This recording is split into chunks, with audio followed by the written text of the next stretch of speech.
నమస్తే అన్న, అందరికీ నమస్కారం. కువైట్లో సెప్టెంబర్ 1వ తేదీ నుంచి కొత్త పనివేళలు అయితే అమల్లోకి రానున్నాయి. వివరాల్లోకి వెళితే కువైట్లోని ప్రభుత్వ కార్యాలయాలలో అమల్లో ఉన్న వేసవికాల పనివేళలు ఆగస్టు 31తో ముగియనున్నాయి. సెప్టెంబర్ 1 నుంచి తిరిగి సాధారణ సమయాలు అమల్లోకి వస్తాయని చెప్పి సివిల్ సర్వీస్ బ్యూరో అధికారులు తెలిపారు. జూన్ 1 నుంచి ఆగస్టు 31వ తేదీ వరకు వేసవి పనివేళలు అమలు చేశారు.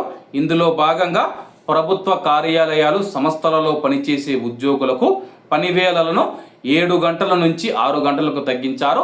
అంటే ప్రతిరోజు 7 గంటలు పనిచేస్తూ ఉన్న ప్రభుత్వ కార్యాలయాలు ఈ యొక్క ఎండాకాలంలో 6 గంటలు మాత్రమే పనిచేశాయి.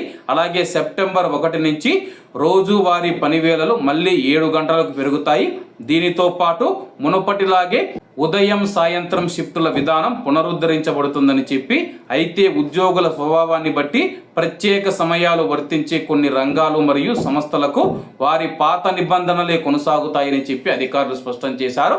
కాబట్టి కువైట్లో ప్రభుత్వ రంగంలో పనిచేస్తూ ఉన్న ప్రవాసులు కావచ్చు, కువైటీ ప్రజలు కావచ్చు, మన భారతీయులు ఎవరైతే ఉన్నారో సెప్టెంబర్ 1వ తేదీ నుంచి మీరు సాధారణంగా 7 గంటలు అయితే పని చేయాల్సి ఉంటుంది. ఎండాకాలంలో పనివేళలు రోజుకు 6 గంటలు మాత్రమే కేటాయించారు. ప్రస్తుతం సాధారణ స్థితికి రావడంతో 1 గంట పెరిగి 7 గంటలకైతే వస్తాయన్నమాట. అలాగే కువైట్లోని ప్రైవేటు రంగం మరియు ఇళ్లల్లో పనిచేస్తూ ఉన్న గృహ కార్మికులు ఎవరైతే ఉన్నారో వాళ్లకు ఇటువంటి పనివేళలు వర్తించవన్నమాట. ఎందుకంటే కానీ వాళ్ళ యొక్క యాజమాన్యాలు నిర్ణయం అయితే తీసుకుంటాయి.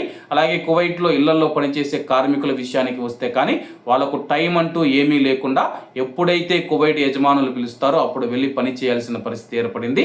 అలాగే కువైట్ చట్టాల ప్రకారం గృహ కార్మికుల చట్టం అమలు చేస్తే కానీ ఇళ్లలో పనిచేసే కార్మికులకు కూడా కొంచెం విశ్రాంతి దొరుకుతుంది.